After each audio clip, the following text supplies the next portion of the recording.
Quand la République invite la reine Elisabeth II à un dîner d'État, tout doit être parfait à la première table de France. On mesure les écarts des assiettes pour que les assiettes aient les mêmes écarts sur toute la table. À partir du moment où nous, le président, nous dit qu'il faut servir, il faut que ce soit prêt. À l'occasion de la commémoration du débarquement allié, c'est la France qui reçoit à sa table. La gastronomie à l'Élysée, c'est l'ambassade. Le pays fait défiler ses plus beaux produits dans l'assiette de la reine d'Angleterre.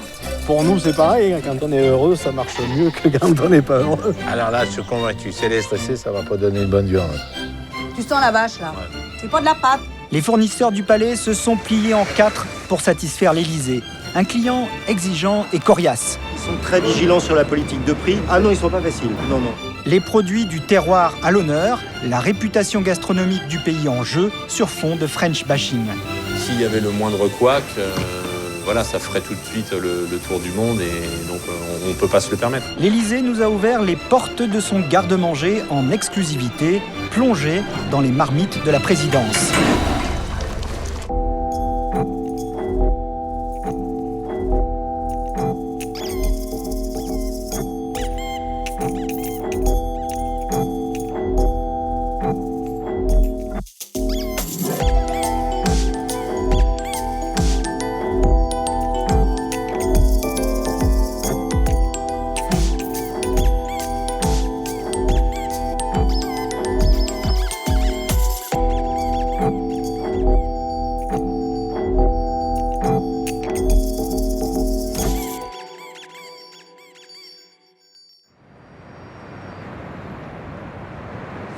« 5 heures du matin à Rungis, la plaque tournante de l'alimentation. Ici, chaque jour, 5000 tonnes de denrées alimentaires changent de main. On y trouve les produits courants que viennent acheter les vendeurs sur les marchés, les épiciers et les restaurateurs. Il y a aussi le haut du panier pour la restauration gastronomique. Comme toutes les grandes tables parisiennes, l'Élysée s'approvisionne à Rungis. 70% des produits consommés au palais viennent du plus grand marché agroalimentaire du monde. On reçoit nos pois du Périgord, ils sont partis hier et on va préparer pour les grands chefs parisiens, dont Guillaume Gomez, le chef de la présidence. 6h30, le chef de l'Élysée vient faire son marché pour le dîner en l'honneur d'Elisabeth II. Mathilde, Salut chef, ça me fait super plaisir. ça va? C'est bien. Bon, merci de ton accueil. Le monde de la grande gastronomie est petit. Guillaume Gomez croise une toque étoilée, Éric Briffard, chef au restaurant du Georges V. Qu'est-ce que tu vas faire? Forme, on vient choisir le foie gras. Ah bon, super. Comment ça va? Ici, Ça va bien, chez ouais, ce grossiste en produits haut de gamme, tout le monde connaît Guillaume. Un surdoué, un rapide. Il est entré à l'Élysée à 17 ans. 8 années plus tard, il devient meilleur ouvrier de France. D'où le col bleu-blanc-rouge de sa veste qu'il ne quitte jamais. À 35 ans, Guillaume Gomez est le plus jeune chef des cuisines de la présidence sous la Ve République. Bonjour chef, Mathilde, ça va toi? ça va bien? En forme? Toi, on laisse en bonne main, Guillaume. Merci, à tout à l'heure. Pour l'entrée, c'est un grand classique des menus élyséens qui attend la reine d'Angleterre. Bon ça, je sais pas ce que tu fais avec, mais je pense que c'est un peu trop ferme, tu vois. Ça c'est un peu blanc, oui. C'est un peu blanc ça, ouais. Par rapport à un autre foie qui est bien jaune, vous voyez, ça c'est un petit peu plus pâle. Donc ça on va éviter. Là on a des textures qui sont plus rares. Un peu plus Tu souple. vois, plus souple, toi, le foie il est bien luisant. Hein. Magnifique. Voilà. Ça c'est super. Il faut vraiment de l'homogénéité, c'est ça qui est important. Il a cette exigence particulière parce que bon, il n'a pas le droit à l'erreur. Personne n'a le droit à l'erreur, mais lui, il est surtout pas plus que les autres. Je dirais même moins que les autres. On sait que ça va faire parler un petit peu de la région. C'est aussi notre rôle, à la table de l'Élysée, de sélectionner des producteurs de la France entière. Et puis on fait tourner en fonction des dîners. Bon écoute Michel, on part donc sur une sélection comme ça. Tu me laisses- Guillaume Gomez a commandé 6 kilos. Prix professionnel, 32 € le kilo, 12 à 15 € de moins que dans le commerce. L'Élysée ne met pas tous ses foies dans le même panier. La seconde partie de la commande a été confiée à un autre fournisseur. Direction maintenant les fruits et légumes au verger Saint-Eustache. L'entreprise vend des primeurs haut de gamme. Depuis plus de 20 ans, les chefs de l'Élysée viennent s'approvisionner ici. Alors, vous voyez, nos critères de beauté ne sont pas les mêmes que tout le monde. Nous, ce qui va nous intéresser sur un produit comme celui-ci, c'est vraiment le goût. Donc il faut avant tout que ce soit bon. L'Élysée, un client prestigieux et très courtisé. En position de force, le palais met la pression sur ses fournisseurs. Ils sont très vigilants sur la politique de prix. Ils renégocient régulièrement les tarifs parce qu'ils essayent d'avoir les plus bas coûts possibles tout en restant dans des critères de qualité. Ils sont pas faciles à leur réaliser. Ah non, ils sont pas faciles. Non, ils sont pas faciles. Mais c'est une vraie référence. C'est les exigences évidemment d'un 3 étoiles Michelin, mais c'est la première table de France. C'est l'image de la France, c'est ce qui est véhiculé et ce qui est demandé par l'Élysée doit être respecté. Quand l'Élysée a besoin pour un plat de framboises blanches, et ça s'est déjà produit, il faut que, parce qu'il y a eu un changement de dernière minute, il faut que dans l'heure, les framboises blanches soient arrivées à l'Élysée. Je les ai amenées moi-même, elles sont arrivées. Quels légumes dans l'assiette de la reine et des 190 invités? Guillaume Gomez cherche son inspiration pour les garnitures. Le choix définitif ne se fera qu'au dernier moment. Ça s'appelle la courgette violon. Elle fait partie des courgettes beurre. C'est des courgettes qui sont extrêmement douces à manger, même crues. Tenez, chef. Merci. Ce qui va nous guider, ça va être la saisonnalité du produit. La courgette, c'est un produit de fin de printemps, d'été, voilà, c'est maintenant. La courgette, c'est maintenant, presque un slogan politique pour le chef de l'Élysée. Pendant ce temps, après la commande de foie gras du chef Gomez, coup de fil au fournisseur du Périgord. Guillaume, tu vas bien? Ça va et toi? Impeccable. Comment ils vont mes petits canards ce matin? Ça va, il y a la pleine marchandise. Est-ce que tu peux me faire un retour sur les fois qu'on a livré à l'Élysée? Le chef est très content, les textures lui plaisaient beaucoup quand il les a sélectionnées. Il nous a remerciés et il te remercie, toi, et puis surtout tout ce qui est en amont, les producteurs, les gens que vous avez chez vous là-bas. Bon, bah parfait. Ça, c'est important. Je te remercie, bonne journée à toi, au revoir. Le Périgord, au lieu de la gastronomie française. C'est donc sur ce site de découpe, dans la zone industrielle de Périgueux, que la sélection a été faite. Vous faites attention dedans, s'il y en a qui sont trop abîmés, vous les mettez de côté. Ça, c'est fini. Un visage jeune dans un secteur de tradition. Guillaume Espinet a quitté la finance pour reprendre l'affaire familiale il y a 5 ans. Ici, la sélection des produits, c'est l'affaire du patron. La commande de l'Élysée, oui, c'est moi qui l'ai préparée un lundi matin. Comme aujourd'hui, je l'avais préparé en premier, comme ça j'étais sûr d'avoir le maximum de choix. Mais c'est vrai que j'ai fait particulièrement attention quand même. Donc on peut dire que j'ai été plus vigilant que d'habitude. Donc pour l'Élysée notamment, il faut que ça soit irréprochable, quoi.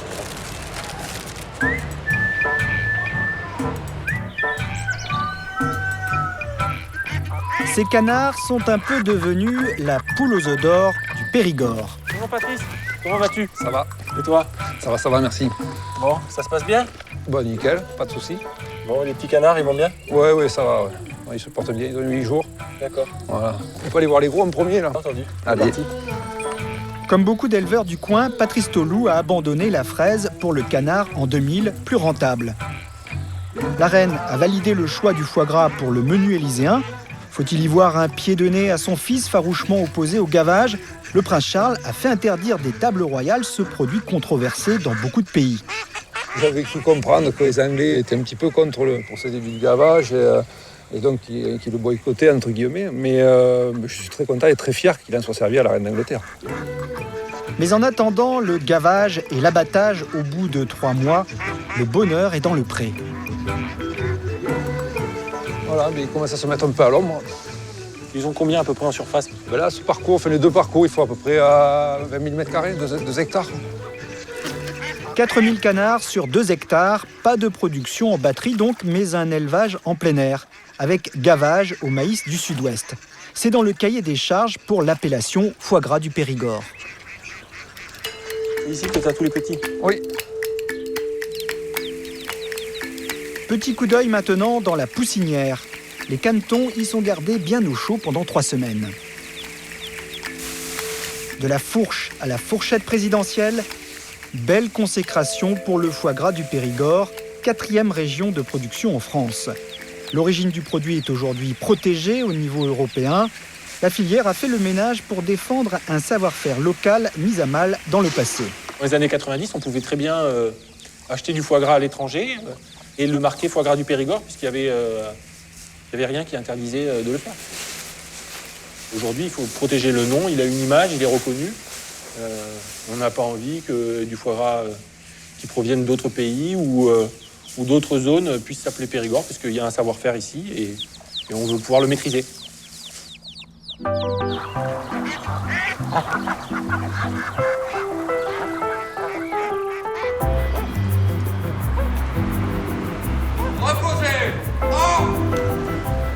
L'Élysée, lieu de pouvoir et de réception. La première table de France est ouverte 7 jours sur 7 pour le président, les conseillers et les invités du palais. 80 000 repas par an, 220 couverts par jour en moyenne. Visite guidée du ventre du palais, une brigade de 22 cuisiniers. Donc ici, la partie chaude avec une partie de la brigade qui cuisine autour du fourneau central. Tout ce qui est cuisson des viandes, des poissons, des légumes, dès qu'il y a une cuisson, tout va se passer dans cet espace-là.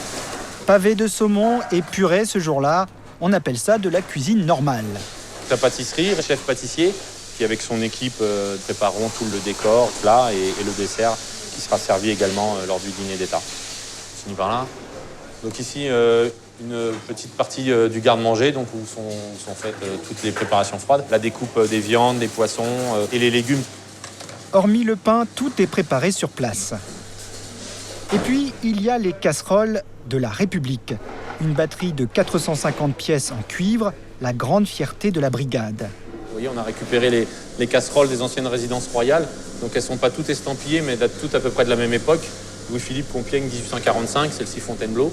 On a aussi en charge de véhiculer le patrimoine par notre travail en cuisine, mais également l'entretien des lieux et de ce que les anciens nous ont légué. Toutes les casseroles sont lavées à la main, elles sont ensuite passées à la pâte à cuivre, ce qu'il est en train de faire pour que ça brille.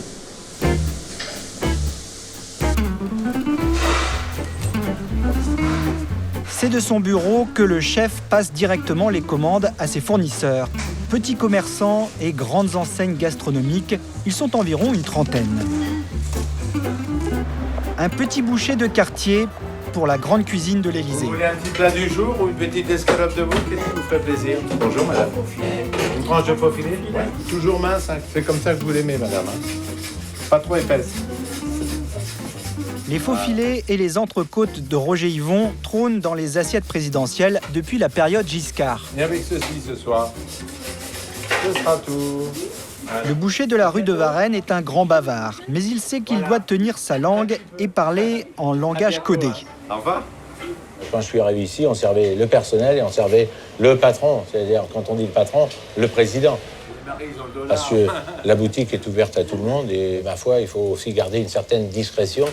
Discrétion et précision. Roger a toujours son maître à portée de main. Le moment de vérité. Je suis un boucher sur mesure. J'ai 15,5 là. 17 cm, c'est ce que je pensais. Je suis pas très loin. Pour le dîner d'État, le boucher du 7e devra lui aussi partager la commande élyséenne avec un concurrent. Petite période de stress pour le patron boucher. Il y a une petite adrénaline, je m'en rends compte. Je vais dormir un petit peu moins, je vais avoir une petite pression. Mon corps est en transe, c'est une petite excitation que je mesure au bout de certaines années. Voilà. Et là, ça s'appelle un travail sur mesure. La commande de l'Élysée, 15 barons d'agneau. Autrement dit, la selle et les 2 gigots, la partie la plus noble. Direction la Provence. Roger va en personne sélectionner ces agneaux de Sisteron, fierté de toute une région. À 900 mètres d'altitude, rencontre au sommet entre le boucher parisien et l'éleveur provençal. Là, vous êtes vraiment dans un milieu qui fait rêver un petit peu. C'est des montagnes comme ça. Moi, je suis dans les bouchons parisiens. Et oui. Ça nous change. Non, mais je comprends, on est très bien ici. Des zones très tranquilles. Sur son exploitation, Patrick, dit Pimpin, élève plus de 600 brebis pour faire de l'agneau de Sisteron. Pour une viande de qualité, parole d'éleveur, il faut de la bonne pâture. On a une qualité d'herbe qui est relativement bonne. C'est pas des grosses quantités, mais ça pousse dans des zones sèches, donc l'herbe elle n'est pas gorgée d'eau, quoi. Elle est assez riche. Vous voyez, c'est des petites herbes, des petites légumineuses, on appelle ça la minette. Il n'y a pas des grosses quantités, mais les bêtes, elles l'aiment, quoi. Elles l'aiment et c'est très nourrissant. Si la brebis, elle est stressée, qu'elle est maigre, qu'elle n'a pas à manger, qu'elle n'a pas à boire. Alors là, je suis convaincu. Si elle est stressée, ça ne va pas donner une bonne viande. Alors, c'est pas la peine. Pour nous, c'est pareil. Quand on est heureux, ça marche mieux que quand on n'est pas heureux.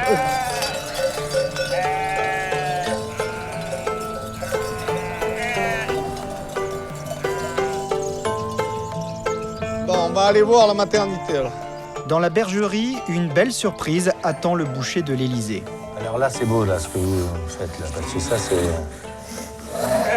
Ah là, ça y est, il est sorti impeccable.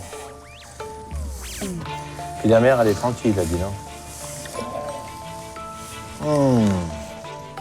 Voilà, ça y est. Là, on est dans du lourd, là, je trouve. Donc là, on vérifie qu'il y a du lait. Attention. Hop là. C'est une belle mamelle avec bien du lait. Ça, je m'attendais pas du tout à avoir une naissance aujourd'hui. Ouais, c'est sympa, là. Mais attention, on ne naît pas agneau de Sisteron, on le devient. Pour obtenir cette appellation et donc le label rouge, il faut se plier à un cahier des charges très contraignant. Les agneaux de Sisteron, la question que je me posais, c'est 60 jours sous la mer au départ. C'est 60 jours sous la mer obligatoire, c'est le minimum, c'est dans le cahier des charges. L'allaitement artificiel est interdit, c'est-à-dire un agneau qui a eu de l'allaitement artificiel n'est pas un label rouge. Et après, élevé entre 70 jours et 150 jours au maximum. Il ne faut pas qu'il ait moins de 70 et pas plus de 150 jours. L'innocence de l'agneau qui vient de naître a ému Roger le boucher. Mais les affaires reprennent, il a une commande à honorer. Ils sont presque à terme, là. Ils sont prêts à partir. Là, ils sont prêts, là. On peut imaginer, ça va être sur la table à l'Élysée. Dans une semaine, oui. On a un grand intérêt en commun que la table elle soit servie le mieux possible et on va y arriver. Il y a le produit, il y a le je produit. vous le garantis. Hein, voilà. Beau petit gigot.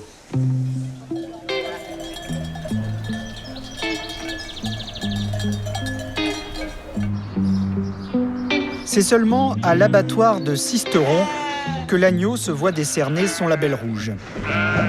La carcasse est jugée sur pièce, la viande doit être claire et tendre pour mériter son appellation.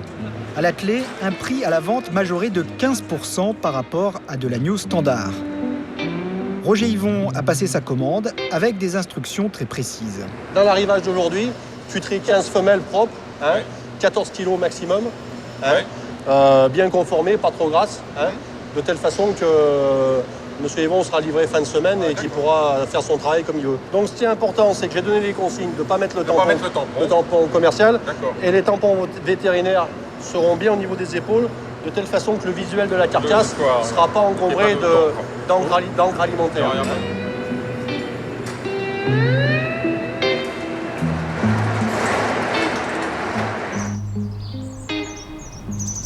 Dernière étape dans une table d'hôtes de Manosque. Le chef Robert Le Bozec prépare des paupiettes d'agneau de Sisteron farcies aux petits artichauts. Tu sens presque le lait là, quand tu le coupes. Et qu'on ne lui parle pas de l'agneau néo-zélandais, entre les deux, selon lui, il n'y a pas photo. Ici, on a des agneaux à viande qui sont faits pour être élevés et abattus très tôt de façon à avoir une qualité de viande. Le néo-zélandais, l'agneau a passé tout un hiver avec la laine sur le dos. Il y a ce goût de suie qui se transmet à la viande. Et c'est pour ça que souvent, les gens disent que l'agneau est fort. L'agneau, c'est fin.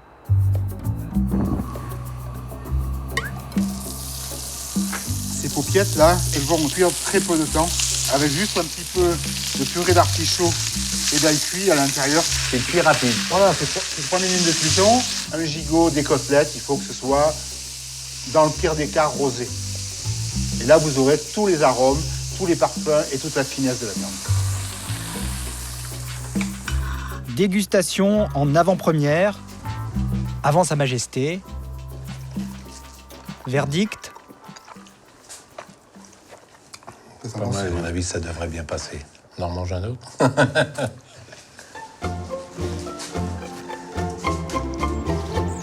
Au revoir la Provence, retour à Paris.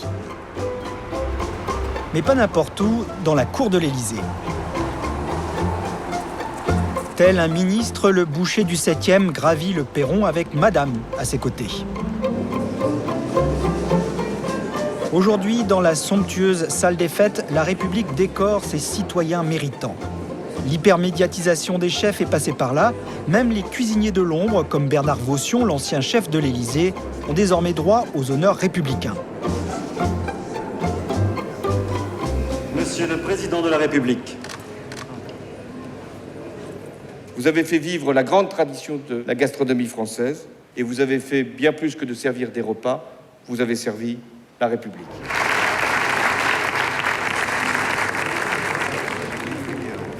Bravo. La reine d'Angleterre sera accueillie sous ses lustres de cristal dans 2 semaines. L'Élysée n'organise plus que 2 ou 3 dîners d'État par an. Sur l'échelle du protocole, le dîner d'État, c'est le niveau le plus élevé. Bernard Bossion, un petit conseil Qu'un conseil, parce qu'il est grand et il connaît tout ça. On en a par donné cœur. pendant 17 ans. Non, il n'y a pas à lui expliquer grand-chose. Il connaît bien son travail. Donc voilà, confiance totale. Le chef de l'État est un gourmand assumé, convaincu du pouvoir de séduction de l'assiette. La gastronomie à l'Élysée, c'est une ambassade. Une offre à ceux qui viennent jusqu'à nous et à qui on doit montrer des produits, une qualité, une harmonie, un décor, des menus, une originalité qui ensuite sera peut-être copiée, mais sera de toute façon remarquée et vantée. Et donc l'excellence française, elle commence à la table. Et comme je le disais pour sourire, la cuisine fait partie de la négociation, fait partie de la diplomatie, fait partie de la politique. Je n'ai pas dit qu'une bonne politique faisait forcément une bonne cuisine. L'Élysée, vitrine de cette gastronomie que le monde entier nous envie, ça se discute. Les touristes étrangers ne sont pas tous éblouis par ce qu'ils trouvent dans leur assiette. Et selon certains classements internationaux, la France est en perte de vitesse sur la scène gastronomique mondiale. Affaire d'appréciation, la France reste de très loin le pays le plus étoilé au guide Michelin. Le pavillon Le Doyen, un 3 étoiles à 2 pas du palais de l'Élysée. Je commande 2 couverts, un homard, une asperge et un caneton à pois à la mûre. Son chef connaît les cuisines du pouvoir. Plus jeune, Christian Lesquer a exercé son art dans les ministères. Il se sent nettement plus libre dans le privé. Je peux passer de la truffe des produits italiens ou un bon jambon espagnol. On a une liberté. Mais je pense que le chef de l'Élysée, lui, doit quand même travailler avec des produits typiquement français. C'est le panier de la France, l'Élysée.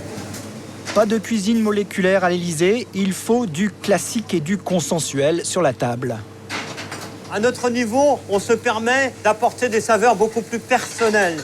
On est comme des parfumeurs. On crée des saveurs pour avoir des plats bien identifiés. Vous voyez, ce type de plats, en fin de compte, ce sont des plats qui sont un peu trop contemporains à l'Élysée pour un protocole. Autre différence de taille avec un grand restaurant, à la table de la présidence, il n'y a pas de menu à la carte. Vous voyez, on fait un homard breton rôti au beurre salé. Et tout est cuit à la minute. Ah, ça, c'est individuel. Vous pouvez imaginer, quand il y a 40 personnes qui arrivent, ils n'attendent pas le homard. Il faut faire des menus adaptés à la rapidité d'envoi. Et ça, c'est très important. C'est de la haute couture. C'est du sur-mesure. Autre temps, autre mœurs à la table du pouvoir. En témoignent les menus de ce collectionneur. C'était le repas servi en 1903 à Édouard VII, l'arrière-grand-père d'Élisabeth II. Et là, nous pouvons remarquer qu'il y a une succession de 16 plats. Au début du siècle, on pouvait fréquemment trouver des repas qui duraient 2 heures, 2 heures et demie.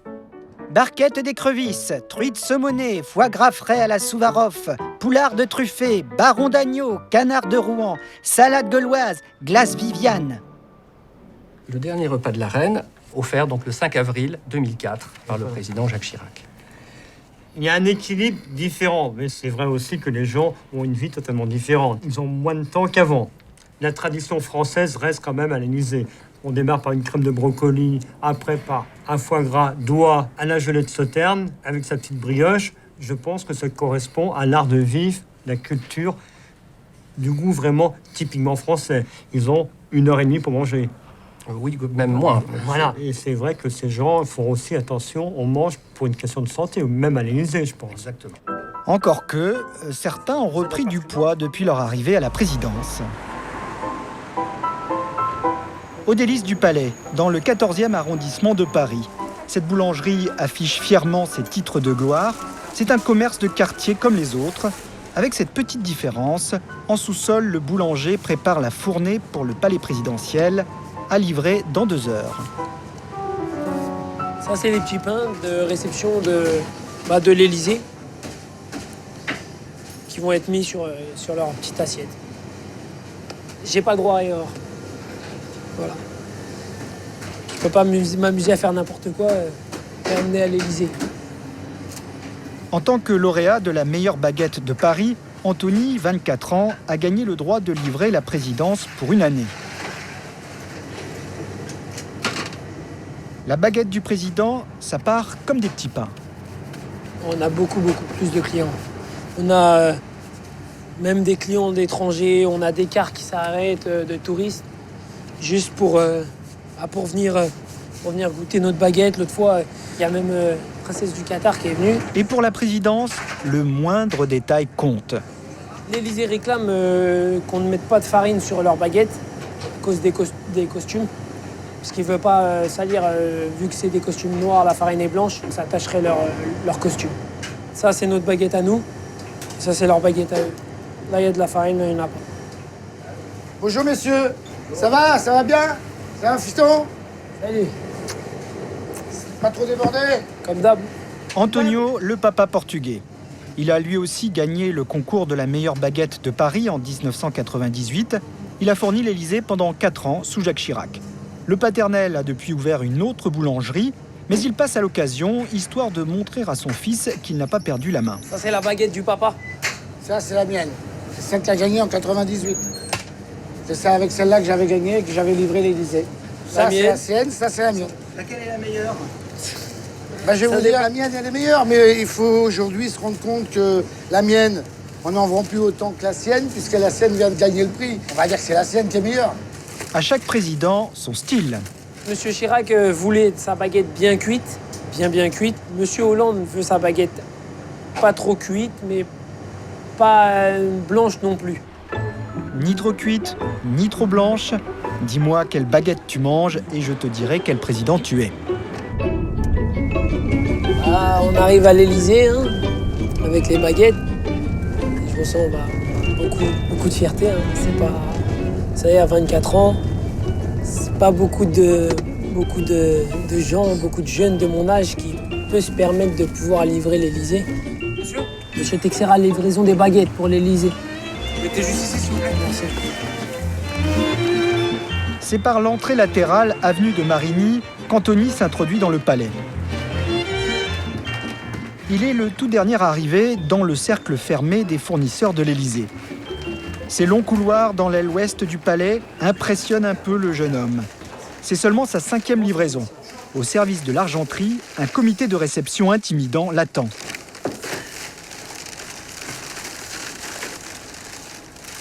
Ça va? Bonjour, ça va? Ça va bien? Bonjour. Ça va? Bonjour. Vous allez bien? Bonjour, ça va et vous? Ça plaît au chef? J'espère. Même le sait, je râle quand le pain n'est pas assez cuit. J'ai eu juste une remarque le 2e jour parce qu'il était trop cuit. Voilà. Ce qu'on a envie de là, il est bien là. Ça va, il plaît au président ou pas? C'est le principal. C'est le principal pour le président. Est-ce qu'il me plaît? Il y a eu des retours? Non, pas encore? S'il n'y a pas de retour, c'est que c'est bon. D'accord. Voilà. Oh, ça va, C'est parfait. plus mauvais lorsqu'il y a un retour.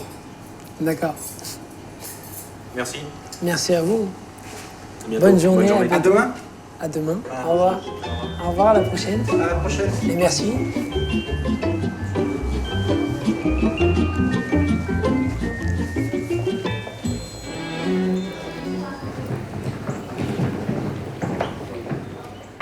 Changement de décor. Ce couloir dans les sous-sols du palais mène à la cave à vin de l'Élysée. Derrière ces portes, 12 000 bouteilles. La sommelière est accompagnée du chef et de l'intendant pour une recherche de la parfaite harmonie des mets et des vins. Bon, Guillaume, alors, qu'est-ce que tu as préparé de beau? Donc, alors, pour le dîner, il y aura en entrée du foie gras. Ensuite, on aura de l'agneau et dessert classique base de fruits. D'accord. Bon, sur le foie gras, je pense qu'on peut aller sur un classique. Alors, moi, je peux te Qu'est-ce que proposer, là, on a, par exemple, un petit château d'Yquem, 1997. Ouais. Ça peut être très bien. Qu'est-ce que t'en penses? Ouais, bah, de toute façon, avec le foie gras, on est Foie obligé de gras, rester, c'est rester classique. Donc, on est obligé de rester sur un sauterne. Après, avec l'agneau, je pense que ça va être un Bordeaux, de toute façon. Ouais, Bordeaux, un petit coup de cœur, Aubryon. Je pensais à Aubryon 90. On va se faire plaisir. Et alors ça, tu les ouvriras quand? Ça, je vais les ouvrir, mais alors vraiment 2 heures avant au maximum. Parce que c'est déjà 90, donc c'est évolué, mais il reste une belle structure. On va avoir encore beaucoup de talent. Magnifique, ça. Pas d'originalité excessive, un dîner d'État joue sur du velours. On va aller soit sur un Grand Bourgogne, suivant le blé, ou comme là, sur un sauterne, et également bordeaux rouge. On reste vraiment classique. On ne peut pas prendre de risques sur un dîner d'État. C'est des choses qu'on peut faire sur certains déjeuners non officiels du président.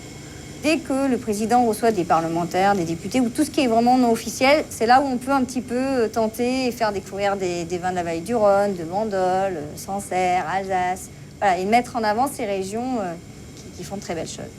Virginie, comme en cuisine, ici, voilà, reçoit les vignerons, comme moi je reçois les producteurs. Chaque personne qui veut me faire goûter son vin est reçue et on le déguste ensemble. Chaque vigneron est reçu. Quant à du vin servi bouchonné à l'Élysée, de mémoire de sommelière... Ça n'est jamais arrivé. Non, ça n'est jamais arrivé. Jamais. Faut que ça continue, jamais. Voilà, du bois.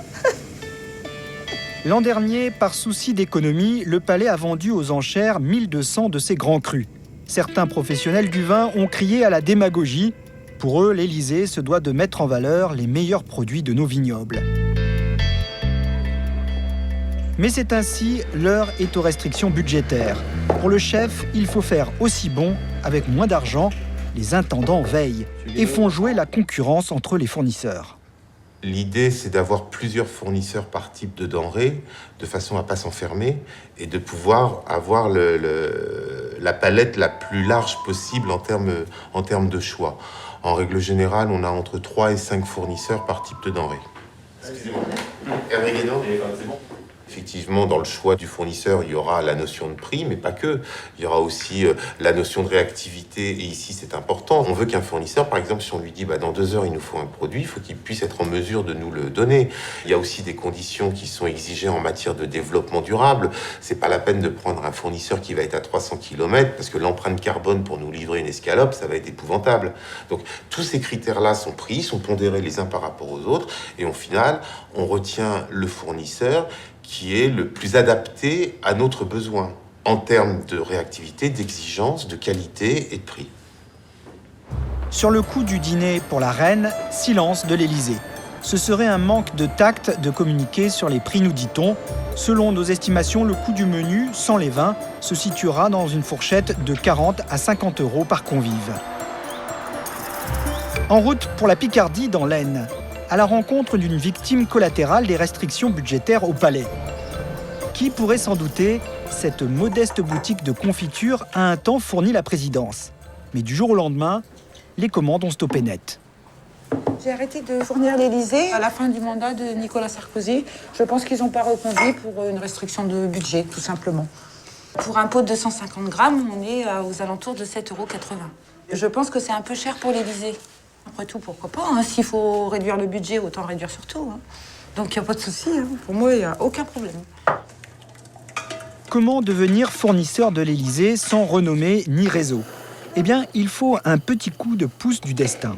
Je suis devenue fournisseur de l'Élysée, on va dire, par hasard. J'ai rencontré lors d'un événement culinaire le chef de l'Élysée. Je lui ai offert un petit panier de confiture ne sachant pas qui il était. Donc il a apprécié le produit. Une semaine après, il m'a appelé en me disant « Est-ce que vous pourriez venir à l'Élysée avec un bon de commande ?» Je n'aurais jamais imaginé que ce soit aussi simple en fait. Aujourd'hui, sortie des cercles élyséens, Marie n'éprouve aucune amertume. L'estampille vendue à l'Élysée a fait décoller des étagères ses confitures haut de gamme. À partir de là, on a eu beaucoup de demandes, beaucoup de clients particuliers, professionnels.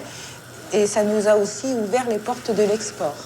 Par exemple, on est devenu fournisseur au Japon d'un maître de thé.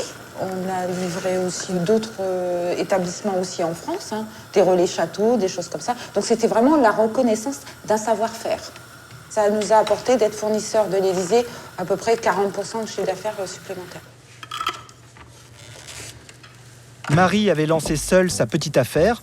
Aujourd'hui, cette ancienne secrétaire de direction se retrouve à la tête d'une entreprise de 4 personnes.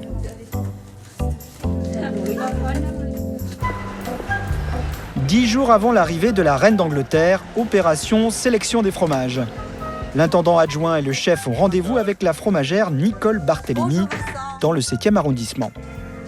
Bonjour Guillaume. Guillaume Gomez n'était pas né qu'elle livrait déjà l'Élysée. Alors messieurs, qu'est-ce qu'on fait? Il nous faudrait 5 fromages comme on a l'habitude de faire. Oui, d'accord. sachant qu'on voudrait un camembert en priorité. Oui, ça c'est normal. Le débarquement. Oui, tout à fait. Vous avez une idée de ce que la reine aime? Non? Vous n'avez pas Alors d'infos? on n'a pas d'informations précises, mais l'idée c'est vraiment de mettre différents Classique. classiques, comme on a Classique. l'habitude de faire, un peu de reblochon, un Reblochon, chèvre, camembert, un comté. le Ouais. comté pour le président et un bleu. Alors moi je pensais, vu que c'est pour le débarquement, qu'on allait mettre Isigny-Sainte-Mère. C'est quand même le premier village donc de la coopérative Isigny-Sainte-Mère. Donc nous partons déguster. Allons-y. L'idée c'est qu'on a un plateau rectangle comme ça. Oui. Et puis ici on a dit, qu'est-ce qu'on a dit? Un morceau de comté. Voilà. Et le roquefort là. Comme pour les vins, le choix s'oriente vers des grands classiques. Vous savez, ça va très vite, un dîner d'étape. C'est pas le même service que dans un restaurant où le maître d'hôtel va prendre le temps d'expliquer le chariot de fromage et tout ça. Donc c'est bien d'avoir surtout pour des grands dîners d'état comme ça, des fromages que les gens puissent tout de suite identifier. Est-ce que tu veux goûter le reblochon? Bah, s'il te plaît. Moi, je vais goûter les deux. Tiens, d'accord. Mais alors, est-ce que celui-là n'est pas plus... Qu'est-ce que tu veux? Tu sens la vache là? Celui-là, tu goûtes? C'est pas de la pâte. Avoir des interlocuteurs comme ça en face de nous, c'est essentiel parce que nous, on est ouvert 7 jours sur 7. On n'a pas une carte de restaurant qui est définie, donc la réactivité fait qu'on a toujours besoin de nouveaux produits. Et pareil avec nos primeurs, nos bouchers, la boucherie de Varennes, donc tu es voisin, Roger Yvon, on peut l'appeler le 24 au soir si on a un souci. Ils ont toujours un réseau. Ils ont toujours un réseau pour nous trouver le bon produit de belle qualité. Il y a le goût et le coût. Chaque plateau sera facturé 65 €, soit 6,50 € par convive. Ils sont très raisonnables. Malheureusement pour moi. Et en camembert, tu voulais pas nous en faire goûter un autre que l'Isigny? Mais avec plaisir. Ça, c'est un Cotentin. De temps en temps, il faudrait faire peut-être goûter ça au président. Oui, aucun problème. Pas du tout le même goût. Non. J'aime beaucoup celui-ci, mais j'ai peur qu'il soit un peu. Moi, je préfère un peu te mettre fort. ça Isigny. Ouais. Je pense qu'on parle là-dessus. Il fait même plus affiné que celui-là même. Hein. Mais le fromage, c'est comme les hommes, hein, c'est trompeur. Hein. Ah, oui, oh là là, il n'y a pas plus. Hein. Sans commentaire, Nicole. Guillaume, courage, hein, parce que c'est du boulot. Hein. Et puis à la semaine Merci. prochaine. Vous pouvez compter sur moi. Voilà. Merci beaucoup. Merci, Au au revoir. revoir. À très vite. Au revoir. La présidence Hollande a marqué le retour en fanfare du fromage à l'Élysée. Histoire de gagner du temps, Nicolas Sarkozy les avait bannis des menus officiels. Il a supprimé parce qu'il ne l'aimait pas, mais pas tous. Je peux vous dire. Roland, combien tu faisais de boîtes de mimolette, de copeaux de mimolette pour monsieur le président Sarkozy toutes les semaines? À peu près 12 la semaine. 12 la semaine, 12 boîtes. On le faisait que pour lui. Des lamelles de mimolette étuvées. Et je peux vous dire, j'ai toujours livré du fromage à l'Élysée. Monsieur Hollande en reprend beaucoup plus. Faut le reconnaître. L'un des heureux élus pour le dîner royal est donc un camembert fabriqué à Isigny-sur-Mer, vendu 8 € pièce dans cette fromagerie. La Normandie, ses falaises, ses vestiges du débarquement, son bocage, ses vaches et son herbe grasse. Idéal pour faire du bon lait. Il pleut quand même assez régulièrement. On a très peu de sécheresse en été. C'est tout bénéfique pour la qualité du lait et après pour la qualité des fromages. Pour ces vaches laitières, Didier Lecoq privilégie au maximum le pâturage. Pas de bétail enfermé toute l'année, c'est dans le cahier des charges pour l'appellation Isigny. Les vaches doivent rester au moins 7 mois par an dans les champs. L'heure de la traite. Exercice périlleux. Doucement. Eh ma mère, hein? T'as pas bougé hier soir, alors?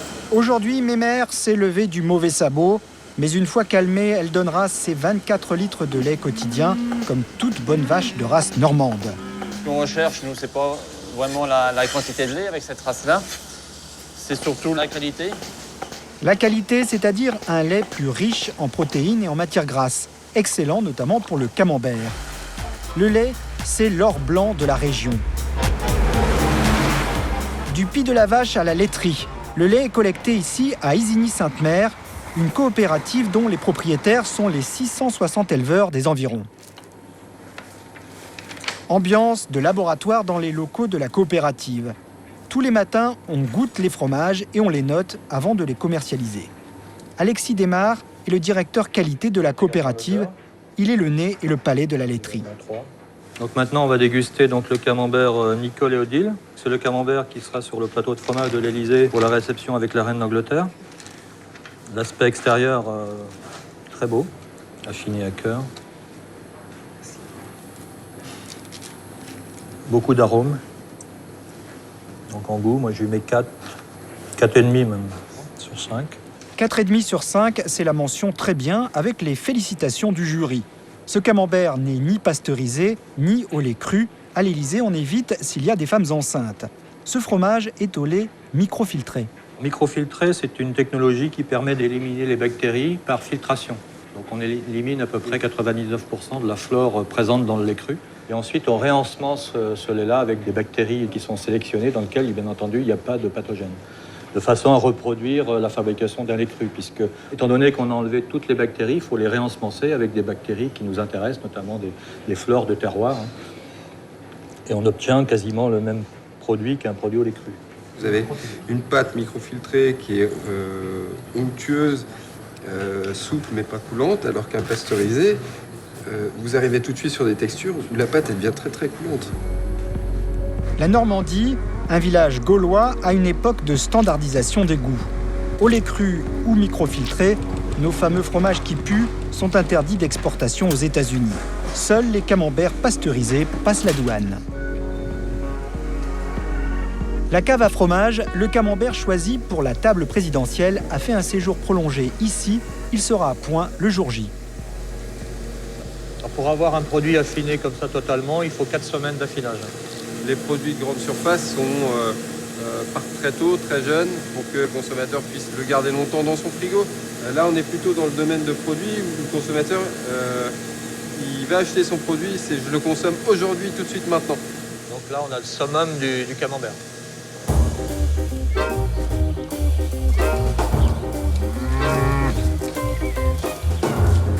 J-3.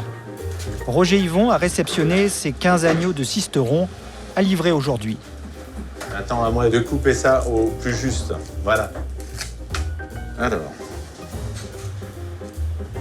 Là, je suis bien, je suis juste à 30. Pas plus, pas moins, juste. Travailler pour l'Élysée, c'est un peu de la haute couture, oui. C'est et de la haute couture et du sur-mesure. Du portionné, on va dire. Je me dois de leur donner les pièces les plus régulières possibles pour que dans l'assiette, ça soit la même taille, identique.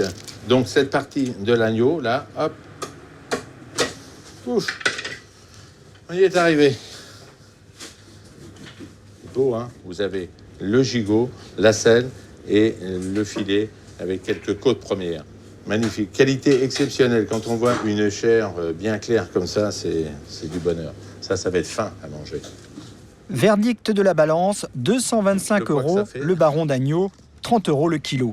Petit souci pour Roger, l'Élysée n'a pas acheté toute la pièce. Vous avez vu la découpe que j'ai à faire, le travail particulier et ce qui va me rester. Il faut que je valorise quand même le mieux possible les bas morceaux. Hein. Là, on a vendu que le meilleur, hein. C'est la meilleure partie. Hein. Ça, on va le rentrer, on va le mettre en chaîne à l'intérieur, Alain, si tu veux préparer après. 110 kilos de viande d'agneau dans les cartons, en route pour la présidence.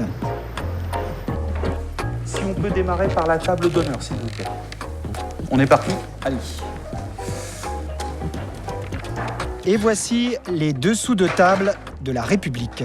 Il faut que ça aille vite, que ça soit efficace. C'est un espèce de grand mécano, en fait. Hein, voilà. Et oui, avant d'y poser la nappe, les fleurs, l'argenterie et la vaisselle de Sèvres, une table d'honneur pour la reine, ça ressemble tout bêtement à ça. Je pourrais avoir aussi 2 autres personnes qui s'occupent pendant ce temps-là de commencer à mettre les tables en place. Pour les invités, c'est encore moins majestueux. Petit coup de main de monsieur l'intendant. Regardez une allée centrale. Là, on est comment ? Ce sont ces 2 chaises qui recevront le président et la reine d'Angleterre, Elisabeth II. Mettez-moi un petit pied neuf, s'il vous plaît. Parce que là, la reine va avoir le pied dans les pieds, c'est le cas de dire. On est sur combien? Combien de couverts là? On est sur 14. D'accord. Tu me dis si t'as À la table d'honneur, pas question de devoir jouer des coudes pendant le repas. Dans les arrondis, on peut réduire un petit peu l'écart. Et là, on se met en face. C'est très bien. On joue avec celle-là. Si on joue avec celle-là, on va pouvoir dégager de la place par là. 6 juin 2014, le D-Day pour le dîner. L'entente cordiale s'affiche sur les Champs-Élysées et les Invalides. C'est la 5e et la probable dernière visite d'État de la reine d'Angleterre en France. Moi, je vais quand même chercher une caisse de Isigny, s'il te plaît, dans la 2. Chez la fromagère des présidents de la République, on s'active pour la livraison au château. C'est le grand jour, mais bon, pas d'affolement, hein. On a l'habitude. Tout est prêt, tout est dans des caisses, tout attend à la cave numéro 2. On attend la voiture pour livrer. Donc les caisses ont passé la nuit au frais. Vous avez les reblochons, les camemberts, vous voyez, le comté, que Monsieur le Président aime beaucoup. Vous voyez que ce ne sont pas des gros morceaux. Il y a eu des périodes où il y en avait beaucoup plus. Mais moi je dis qu'on est en période de crise, tout le monde s'adapte, on s'adapte. Voilà. Allez, on va charger Roland. Elle est à 7 degrés. Et voilà la petite facture. Je vous montre juste le début. Vous voyez bien que c'est la facture de l'Élysée, hein? Top secret. Dans 10 heures, cette grille s'ouvrira pour la Bentley d'Elisabeth II. La salle des fêtes a encore un peu des allures de chantier, mais la mise en place se précise. Les lingères sont passées à l'action. Les argentiers ont sorti leurs gants blancs. Aucune trace de doigt ne sera tolérée sur la porcelaine de Sèvres et les couverts Christophe. Le problème sur une table de 10, soit à part, tu trousses un petit peu. Ouais. Sinon, tu resserres légèrement. Voilà. Tu la lèves un petit peu pour pas que ça touche là. Alors, on mesure les écarts des assiettes. Pour que les assiettes aient les mêmes écarts sur toute la table. On peut le faire au mètre, et bon là comme c'est des tables ovales, c'est plus pratique de le faire avec le tablier, mais souvent on le fait au mètre quand c'est des grandes tables. L'art de recevoir la française. Tout doit être harmonieux pour que le dîner soit parfait. C'est un art de recevoir à l'ancienne, légèrement pompeux.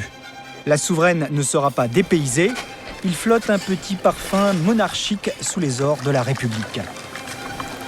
Lingères, argentiers, fleuristes, maîtres d'hôtel, cavistes, cuisiniers, intendants.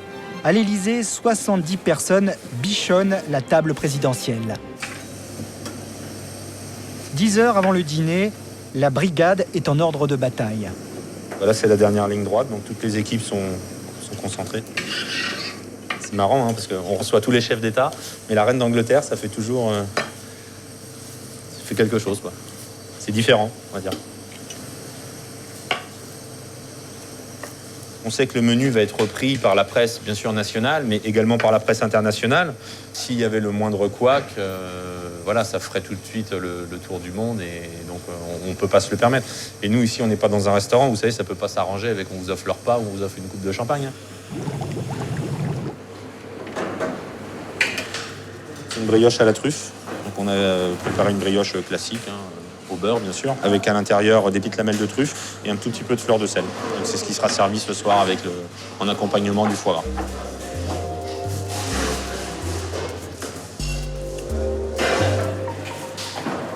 La marque est en train, avec les parures de girolles, de préparer un petit jus qui sera ensuite monté au beurre pour accompagner les petits légumes.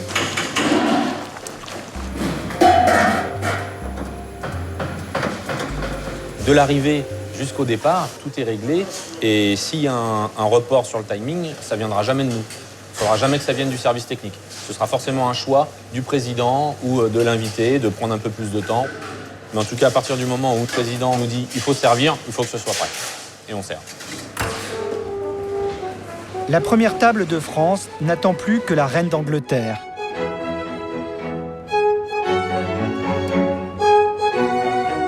Dans son assiette, Élisabeth II trouvera du foie gras à la gelée de sauterne et à spic de truffe, du baron d'agneau de Sisteron aux saveurs printanières, une sélection de fromages et en dessert, une sensation d'été aux fraises des bois.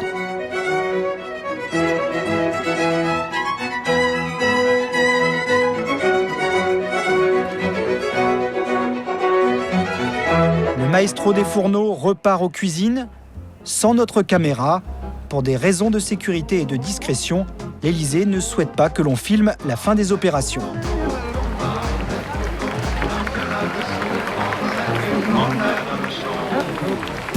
Le repas plaira-t-il à Sa Majesté? Mystère, comptez sur Elisabeth pour garder le silence.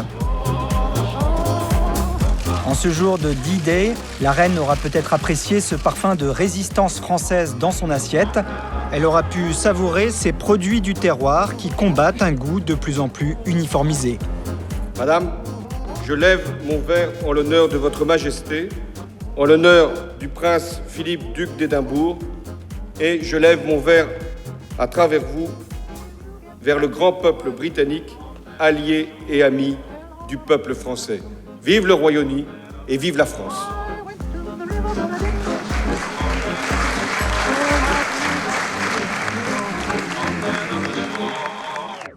C'est beau, qu'est-ce que c'est beau. Voilà, pour la reine, ça. Je risque de rencontrer la reine d'Angleterre. Donc d'être à côté d'elle, déjà, ce sera une grande pression. Et en espérant qu'elle aime mon pain. Il est quand même 6h du matin, Nicole, ça fait un peu tôt pour... Pas l'heure pour les braves. C'est un peu tôt pour le balancer. Pour le balancer.